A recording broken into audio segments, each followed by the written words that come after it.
Hello. What's up? Happy free agency day. I'm Jeff Nowak, coming at you solo today for a special edition here of Inside Black and Gold.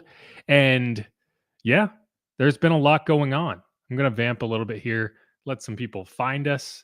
We're just going to go through a good bit of everything that's happened the last couple days, who's been signed, who is gone, what else we expect to be happening. And then we're going to do a mailbag in the back half. So if you have questions, comments, whatever, throw them in there. We're going to try to get through all of the free agency stuff in terms of updates and then answer a bunch of questions in the back half. I say we, it's really just me. But all right.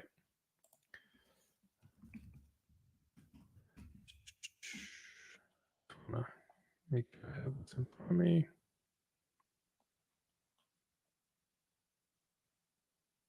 All right. All right. And without further ado, welcome in. This is Inside Black and Gold, a special free agency edition of Inside Black and Gold. My name is Jeff Nowak. You can follow me on Twitter at Jeff_Nowak. Wherever you're listening, make sure to hit the subscribe button if you haven't already. I get asked a lot how people can help us out because obviously we don't charge for this.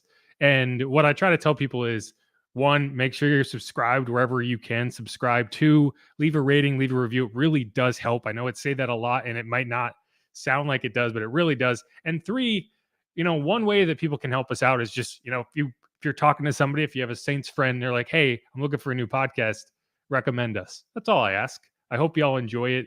Let me know what you like, what you don't. Hit me up on Twitter, whatever. And I really appreciate the feedback. Helps me help you, right? But without further ado, we're going to get into it. We're going to have two segments in this show. The first half is going to be kind of running through kind of rapid fire, everything that has happened, including the splash that just happened, which happened while I was out on a run. If I look sweaty, that's why. Jamal Williams, the running back from the Lions, the NFL leader in rushing touchdowns, he's on the Saints now. So we're going to get into that. And then in the back half, we're going to answer a bunch of viewer questions, as many as we can get to. Going to try to keep this to about 30 minutes. So get your questions and comments in there. We'll try to do this in a reasonable fashion, right? Because I don't want to stay on too long because that will increase the risk that the Saints do something else while I'm talking. And that's never fun. It's always the risk of posting something on the internet during free agencies. By the time you're done with it, it's probably out of date. But without further ado, let's get into it.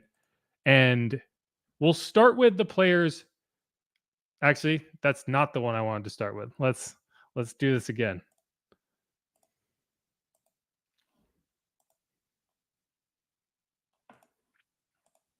There it is. Let's start with the players that are gone because most of it happened prior to the first day of free agency, which is today. That happened during the legal tampering period. Only two of these actually happened today, and both also happened during a legal tampering period. The free agent deals did not become official until 3 p.m. Central Time on Wednesday. And so we can just kind of hit on the first two. We've talked about them a lot in the earlier podcast this week. If you want to go back and listen to that episode, you can get a lot more information. But defensive tackle David Onyemata headed to the Falcons. Defensive tackle Shai Tuttle headed to the Panthers. Now, those were the two early moves, and we really dove into them in depth in the last podcast. But right after we finished recording, maybe 45 minutes after we finished recording, there was just a torrential downpour of Saints news at about 8 p.m. On Monday. And it started with Caden Ellis getting pried away from the Saints to the Falcons. And I saw a lot of people kind of say, man, this sucks. I really don't want to lose that guy. And I agree with you. I didn't want the Saints to lose Caden Ellis.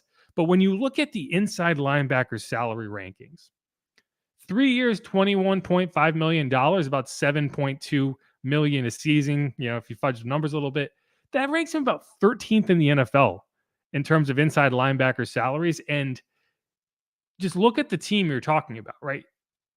He was not going to start. As good as he was last year, he was not going to beat out Pete Werner at the Will spot. He was not going to beat out DeMario Davis at the Mike spot. And while you may have wanted to try to retain him, and I think the Saints did want to try to retain him, you just can't justify paying a top 15 salary, which would have been more than you're paying Pete Werner on his rookie deal, for a guy who is going to be your Sam, which you just don't use that much, and your backup, your depth linebacker. You can't afford it. And as frustrating as that is, it's just a product of, man, this guy played himself into a deal. And then another thing that happened is your defensive line coach and co-defensive coordinator went and is now coaching the Falcons.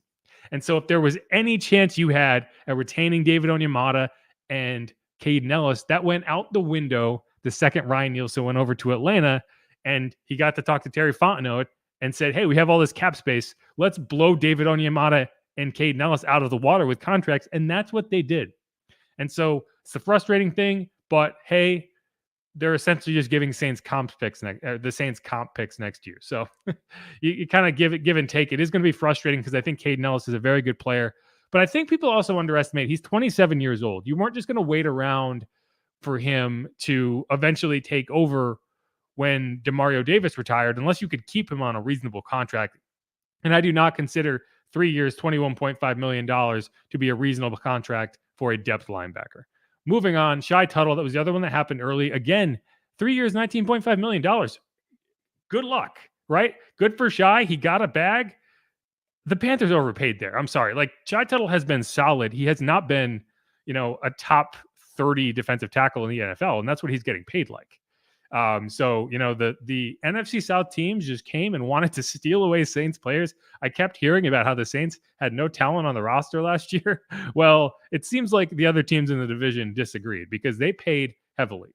The other guy who went to another team late Monday night, Marcus Davenport. I was a little frustrated at this because it's not even because I wanted the Saints to pay him a ton of money. I think $13 million for one season is way too much for what Marcus Davenport has done the last few seasons. But what it does is really just solidify what will go down as one of the bigger draft misses in Saints history. Now, they've obviously had them, right? Like, they drafted Stephon Anthony in the first round. He was off the roster within 2 years, right? Jonathan Sullivan. There are guys up there, right? Like, he's not alone on that list. But until he's off the roster, you say, okay, maybe he has a chance to turn things around. I don't think he was, I hesitate to call him a true bust because he did have his moments. It was more of a health issue than a talent issue. Like, you saw it. Clearly the Vikings saw it because they were willing to shell out $13 million to a guy for one season. But he's not the Saints' problem anymore. They don't have to worry about him anymore. So he will be an interesting guy to watch. And it's going to be frustrating if he does find his form and can stay healthy and ends up being a double-digit sack guy, which he very much is capable of.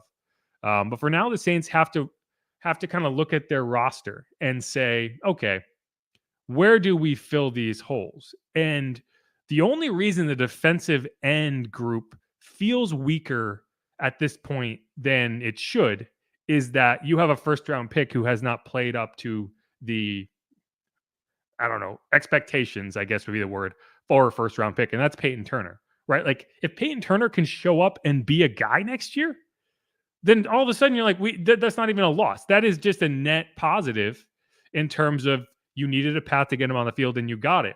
Now, we talked to Jeff Ireland at the Senior Bowl, and he was very open and not guarded whatsoever in saying, Peyton Turner has work to do, and it is not all about, what he's doing on the field. It's preparation. It is making sure your body is where it needs to be. It's making sure you're the right weight, right? It's making sure your fitness is there. And that's not stuff you usually hear from a talent evaluator at a scouting event. I think that was a message being sent, and hopefully he hears it, because if you do get a first-round talent in Peyton Turner, which I think he has within him, then, the defensive line is in good shape, in my opinion.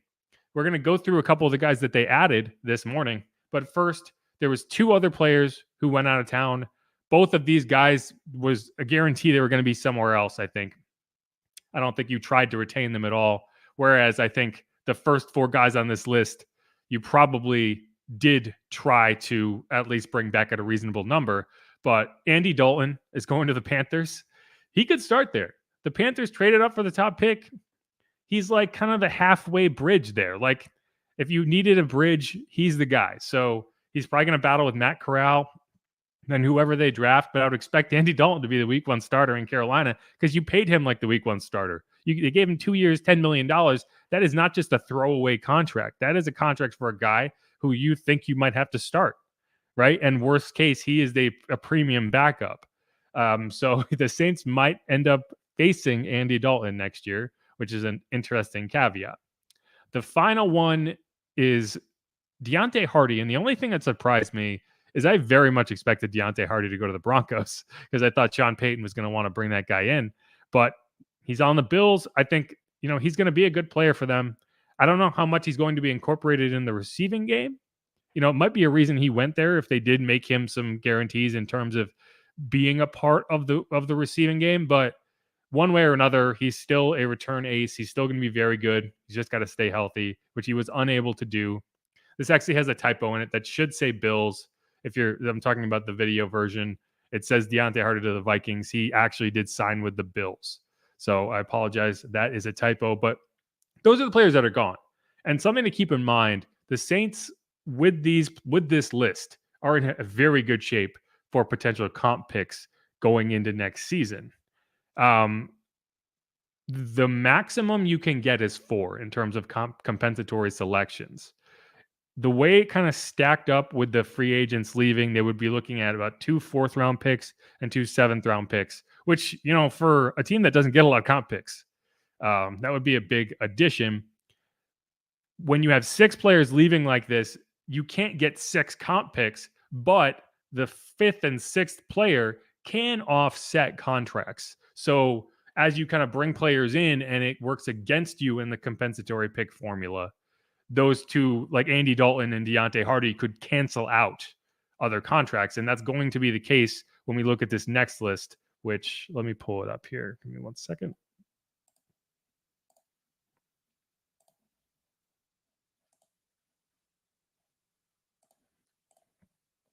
And there it is. So you can see these are the players that the Saints either re-signed, restructured, or signed on the free agent market. It's a little out of order, but I'm going to start with the players that they restructured, which was quarterback Jameis Winston, who lowered his salary from about 12.8 to 4 million with incentives that could bring it back up to 8 million.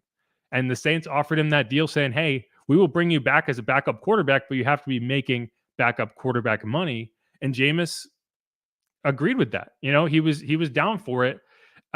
It's an interesting choice by him. And what I had been hearing from some people who know about Jameis, right, is he likes it here, right? Like he's comfortable in this situation. He's comfortable in this city. He really likes the city. He really likes the team.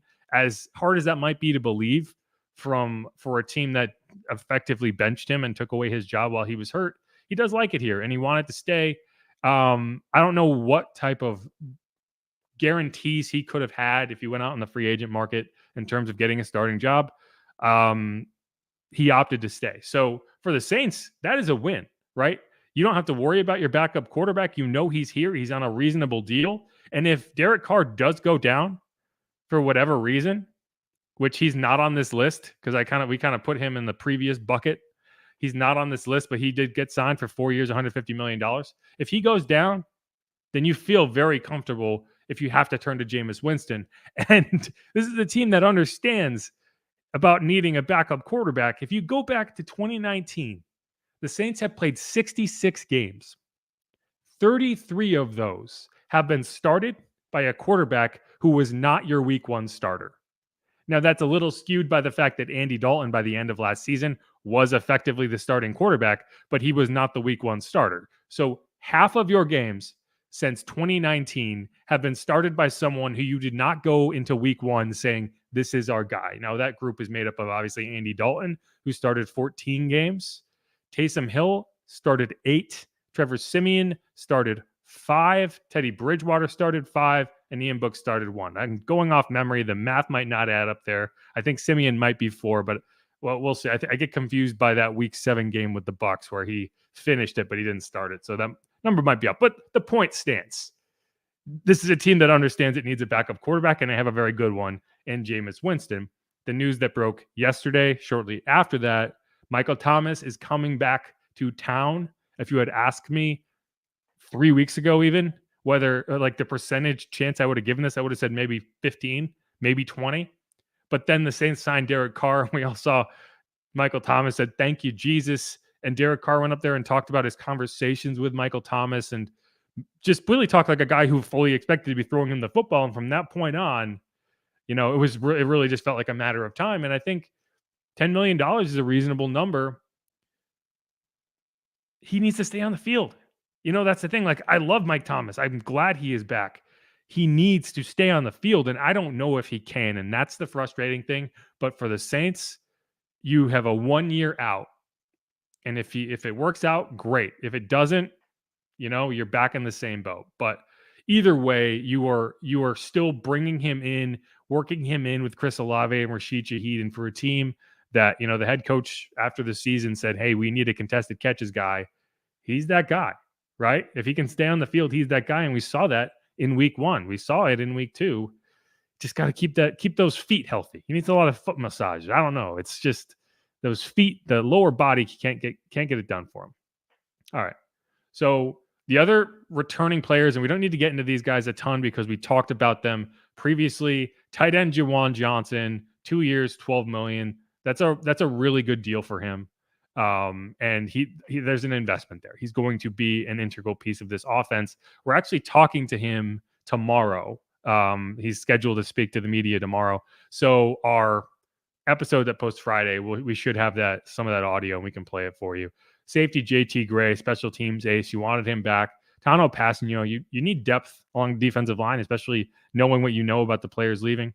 So you got that there. Keith Kirkwood, just a good team guy. I got the chance to sit down and talk to Keith at an event last year, and he like, one of the things that stood out to me is like he played for the Panthers. Obviously, Matt Rule was his former coach, and he was like, "No, I just like New Orleans better. Like, that's where I wanted to be." So that's where he ended up. And guard Calvin Throckmorton, just good depth there. But the last thing we'll talk about before we go to the break is the defensive tackle position. The cupboard was bare with Onyemata and Tuttle leaving. Malcolm Roach is also a free agent. You may bring him back. You may not, but you had to bring in bodies there. And that's what you did with Nathan Shepard from the Jets and Colin Saunders from the Chiefs. It is not Kalen, it is Colin. And we don't have the details on those contracts yet. I don't imagine they will be huge, but I do think that Colin is a really interesting player. He had rave reviews from, his teammates on the Chiefs. Pat Mahomes was tweeting at him saying he'll miss locker room basketball. These are big dudes. Colin Saunders is out there doing backflips at the Senior Bowl a few years ago. These are both Senior Bowl guys. That trend continues. I've said this a few times. One of the things Mickey Loomis told me is that one of the reasons they scout everybody is because when they become free agents and they have a good grade on somebody from 4 years ago, they're going to bring him in. And I guarantee you that's exactly what this was for both of these guys. The Saints got a really good look at him at the Senior Bowl in 2018 and 2019, and they became free agents and they went after him. They're both guys that I think if you're the Saints, you're projecting, okay, they did X amount with these teams. They can do a lot more for us, right? I don't know if they're going to be the guys you put in there as a starting role. I don't think you're going to make any more big splashes in free agency, but I still think at either 29 or 40, you need to be looking at defensive tackle hard. These two signings, I think, make you feel a little better if you don't make that pick at 29. If there's someone you fall in love with and it's not a defensive tackle at 29, you feel a little more comfortable now because I do think these guys are quality players, and you're going to go from there.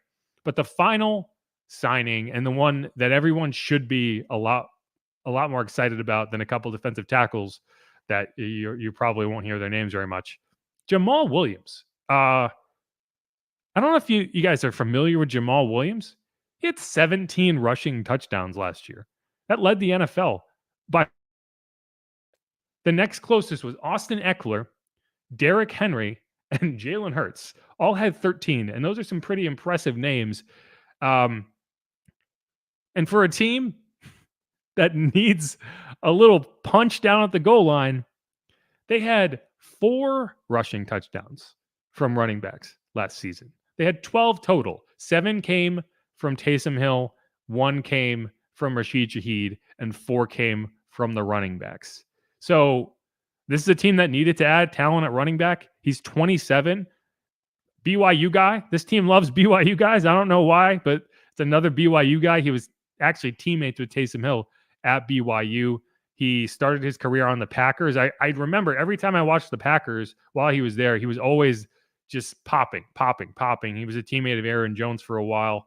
And he's just a guy who you trust, I think. And this is a team that needs someone in that backfield that they can trust if he has to start for 6 games, because that might be the suspension Alvin Kamara is looking at. I think it's going to be difficult to get through another season without seeing any discipline for Alvin Kamara. So that's a great pickup for them. 3 years, $12 million, a very reasonable deal. It's similar to when you brought in Latavius Murray and that type of runner in terms of, just a power back who can get it done on short yardage at the goal line. But despite only catching, I think, 12 passes last year, he does have a much better receiving skill set than I think Latavius did. And to me, that made it a little difficult with that platoon job when it was Latavius and Alvin as opposed to Mark and Alvin, because when Latavius was in the game, you were kind of projecting a certain type of offense. You're not throwing to Latavius, maybe as a check down, but you're not running swing passes, right? You're not running screens to Latavius, whereas with Mark, it was really kind of you could do anything out of any set. And I think that's what you're trying to get back to here with Jamal. Also, a very interesting character. If you've ever seen him in any interviews, I'm going to set the over-under at 1.5 for total Jamal Williams interviews before there is a reference to either Naruto or Pokemon, because he's a big Pokemon guy. There's a hilarious interview with him after week 18 last year when the Lions beat the Packers in a game that meant nothing to the Lions and meant everything to the Packers. And he's on the field and he's like talking about I think it was his grandfather who passed away, and he's like bawling. And then within about 15 seconds, he experiences the entire range of human emotion, and he's yelling at the camera. It's like, "You doubted us." It's very funny. I recommend. I'll tweet the link, but I recommend everyone go check that out because he's a character. He's a character, and the Saints definitely have a interesting locker room interview guy that they kind of were without. They had CJ for a while. CJ was always willing to say some weird stuff, and now you got Jamal in there. So I don't think the Saints are done, but I think these are the splash signings. I think you're going to see them kind of wait, for one thing, because you want to maintain your comp picks, which they did not last year. They sacrificed the comp pick last year to bring in Andy Dalton. And I think that was a mistake. And I don't know because they could have waited on Andy Dalton. They could have waited and signed him around the same time as Tyron to avoid that. And they didn't. And I think that they regret that, or at least they should. And so I think you're going to see them be a little more patient, go for the rest of this week. Maybe they bring in a couple low-level guys, but I don't think you're going to, everyone wants a splash signing. I see people say, "Oh, Calais Campbell," guys like that. But I think you're waiting. I think you're being patient and you're waiting out the market, seeing if someone like Jarvis, for example, who might have higher contract expectations now than he will in a month or two, maybe at 2, maybe a month, after the draft, and you can bring him in on a more reasonable deal, right? Like, what if no one goes after Odell Beckham, right? He's out there working out. Maybe he just doesn't have a market. And he's like, "Hey, you know what? I'll go home." Just like Jarvis did. I wouldn't hate it. But we're going to see how that all develops. But that's going to be it. I'm going to wrap this segment up. We're going to come back and we're going to do a mailbag. Thanks for everyone who's in here. We've got over 100 people watching. I really do appreciate it. Got about 30 some odd comments in there. So we're going to go to a break and I'm going to star a bunch of comments, going to come back. Stick around through that. It's going to take a little longer than normal because I want to make sure I don't miss any. But again, this is Inside Black and Gold. I'm Jeff Nowak. Thanks for everyone for being in here. This is a special free agent edition of the pod. I am obviously solo. Steve will be back for the normal episode of the week that posts on Friday. But there's just so much that happened the last 2 days. I wanted to come on here and get a quick pod in. But stick around and we'll come back with that mailbag.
And we're back here on Inside Black and Gold. I'm going to leave the signings up to my right.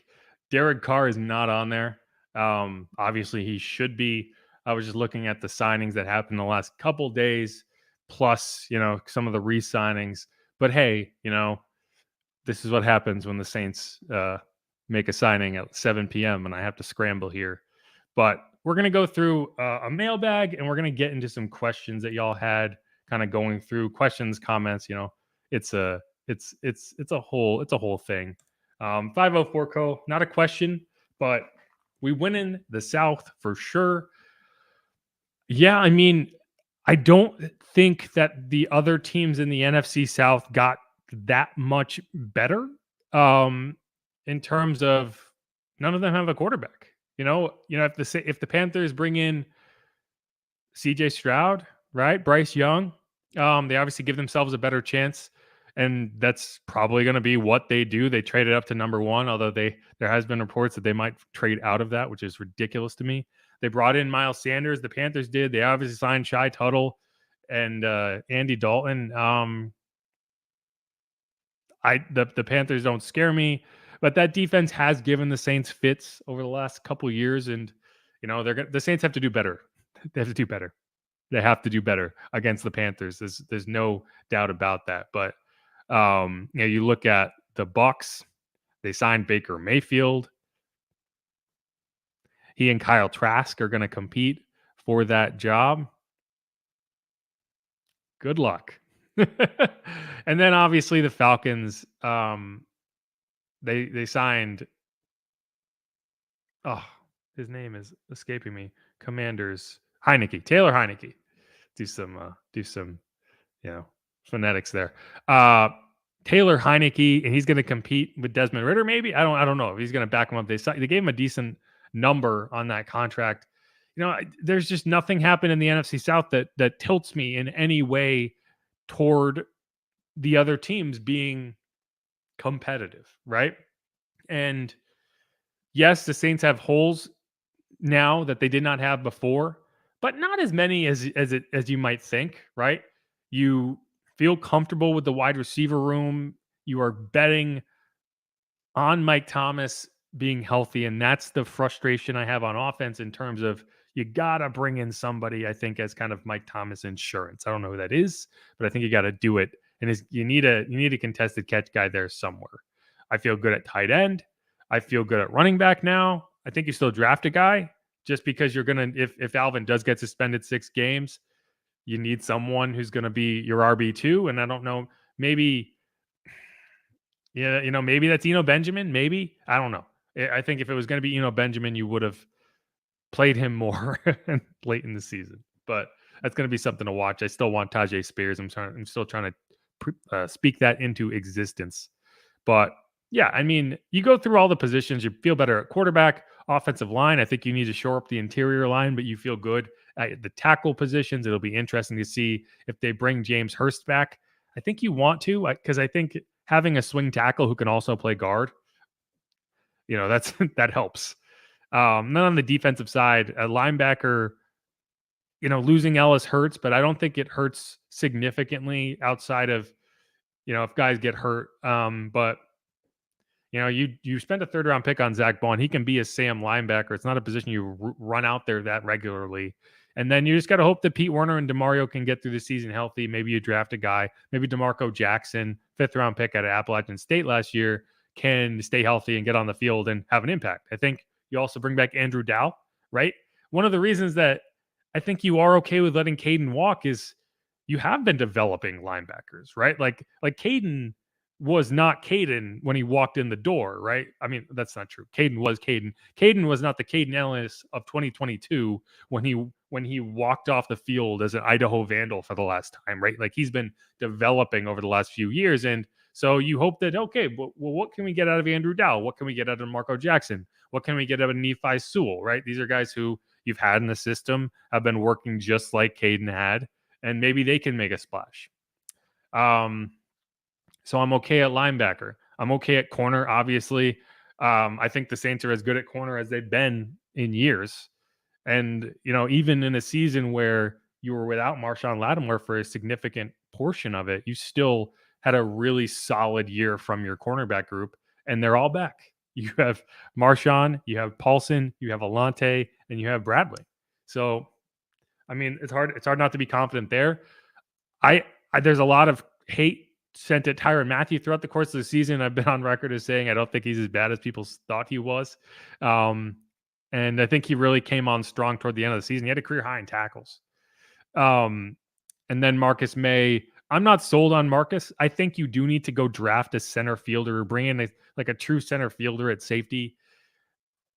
I'm not going to say he's a bust per se. I think he needs more time and he needs to stay on the field. But I'm not particularly sold on him. I think that is a weak spot, just in terms of you don't have a deep safety.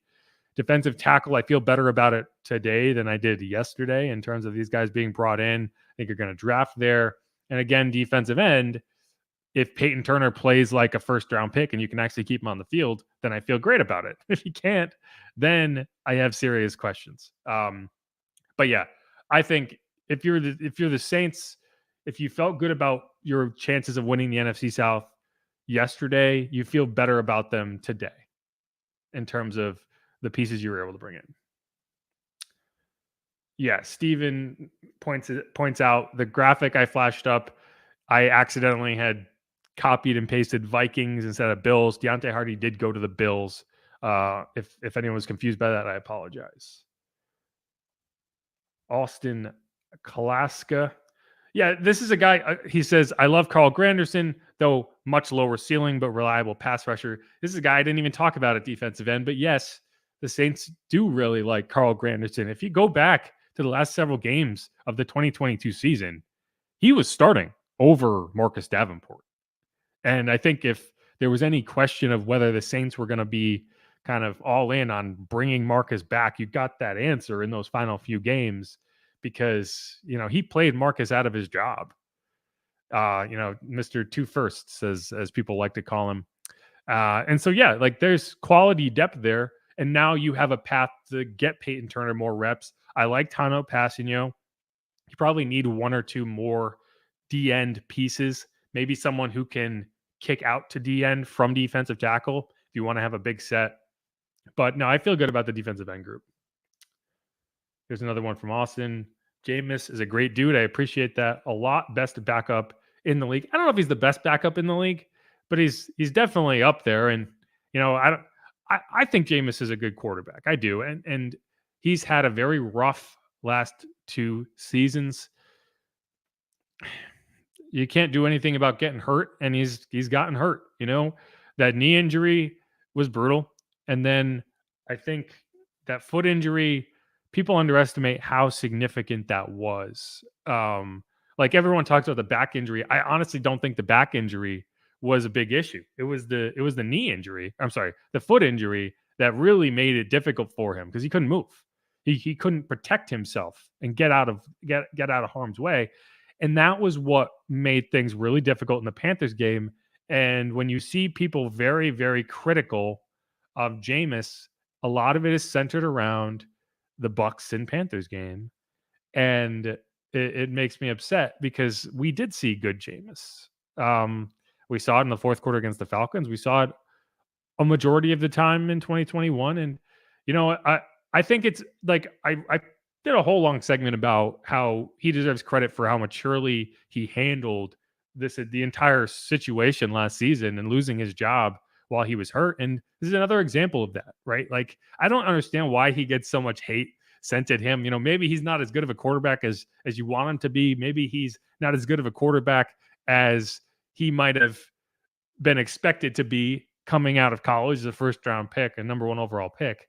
But I mean, what does a guy have to do to not get constant hate on the internet other than just be a good teammate and do his job? Anyway, no, I think it's the Saints are fortunate that they were able to not have to figure out their backup quarterback situation and have it solved like that. They didn't want to have to go out and spend $10 million to bring in Andy Dalton, right? That would have been great. And if they had to cut him, they would have only saved $4 million against the cap. So he actually helped them save an extra $4 million against the cap by sticking around. So, I don't get the hate for Jameis. I think he's just a good team guy, and the Saints got lucky there. Hungry Panda Studios. It's quite a name. It says Lions fan here. I wouldn't a lion eat a panda? I don't know. Says you guys got a good one. Treat them all. He's talking about Jamal Williams. I'm a Jamal Williams fan. I was glad to see they were able to get him. I think on this podcast a few weeks ago in a mailbag session, someone said, "Should the Saints go after Jamal Williams?" And I think at the time I said, "Yes, but I don't know if they can afford him because when you rush for 17 touchdowns in a season, you're going to get paid." And fortunately, he kind of came in a range. He got a decent contract, not a huge contract, and I think he's a great addition.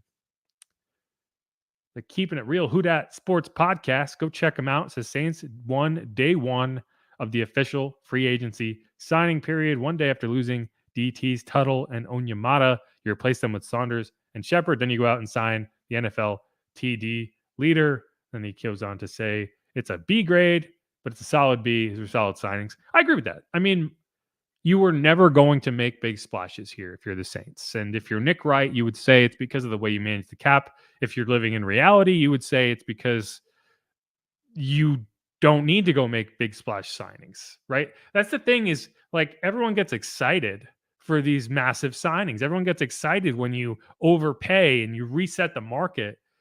Those deals typically are mistakes. Like when you go down the road and you say, man, they paid Ndamukong Suh a record amount, blah, blah, blah. And then all of a sudden you are out of balance at the defensive tackle position for 5 years. That hurts you down the road, right? That's not a good thing. You don't want to be the team that does that. And that's what bothers me. And I need to stop responding to Nick Wright on Twitter. But like my annoyance with the arguments, and I know that's not what this question was about. It's like you either do it or you don't, right? Like you either pay too much to go get David Onyemata or you let him walk. But if you sign him and then it's like, well, just an irresponsible franchise. They're just throwing out money and kicking the can down the road. Or if you let him walk, it's an irresponsible franchise. This is what happens when you can't afford people. So it's like you can't have it both ways. Either you think you should hand out big contracts or you don't. And I think the Saints have done a good job this season of not overreacting to a exploding defensive tackle market, not overreacting to Ryan Nielsen ballooning the value of their own free agents just by the sheer fact that he's not there anymore. And so, I think these are two quality guys. You look at the tape and they really do kind of pop out. I haven't got a chance to look too much into it, right? Like this is all 24 hours, not even. So we're going to learn more about these guys. I'm sure they'll be made available to the media in the next few days or so. Once they get into town, they actually sign these contracts. But no, I think these are two really intriguing guys. Another Canadian. So you have managed to replace the Manitoba Mauler with, I think he's from Ontario, maybe. I don't know. But no, I agree. Not a huge day, not a massive day, but you got the pieces you needed, and that's a good thing. All right. KD says he's a big anime fan. I love Jamal. He's hilarious. Plus, he puts his heart out on the field. He is funny. He is a funny guy. And like he just like you will hear him talk about Pokemon and Naruto by the time the year is done. Mark my words. D Granger says Mickey is taking charge of things and instead of letting things just happen. I like this approach. Who dat? I don't know if he is necessarily taking charge of things. I think he's just allowing the market to dictate the value, right? Like, and if the value is too high, you move on and you say we have really good grades on these guys. We're going to go get them. We can get them at a decent number, and you go from there. I don't like seeing. I don't want to say like, but you don't want to be the team that signs Kenny Golladay to a huge contract and you don't really understand Kenny Golladay. You're just doing it because you can. And that's what you see with like the Falcons is they have all this money, but like you have it now because you've kind of reset. But in 3 years, you're going to be like, man, we just paid Jesse Bates $60 million. Why did we do that? We just paid Caden Ellis like a top 10 linebacker. And while he might be very good, is he a top 10 linebacker? I don't know. You paid a 30-year-old David Onyemata like a top 10 defensive tackle. Is he a top 10 defensive tackle, or did you just have the money? And I think that's where you kind of see that balance shuffle. But, you look at the kind of climbing numbers on the salary cap and on the kind of positional rankings, and it only makes the Saints approach seem smarter because you're maximizing that money when that money goes farther, right? Like by the time you have a chance to spend that money in 3 years, you're going to be spending $10 million more at that position rather than what you were able to do now. So I think I think the approach he's taking and the Saints are taking this year is a good one. All right, that's the end of the comments I had starred. Let's see some more, if there are any more in there. Yeah, Johnny Ringo says, going to be good to see Taysom and Jamal on the field together again. They were teammates at BYU. The Saints love the state of Idaho. Let's just be honest. I don't know what it is about Idaho. Chase Hansen, I think, went to Utah, but he's from Idaho. Caden Ellis played at the University of Idaho. Taysom Hill and Jamal Williams at BYU. Daniel Sorensen was also a BYU guy. Zach Bond is from Wisconsin, right? Like, obviously, that's a different, it's just something about the North that they like. I don't know. But yes. Randall Alfrecht. Jamal Williams lived in the end zone last year. He really did. 17 touchdowns is remarkable for a guy that probably wasn't the best running back on his team.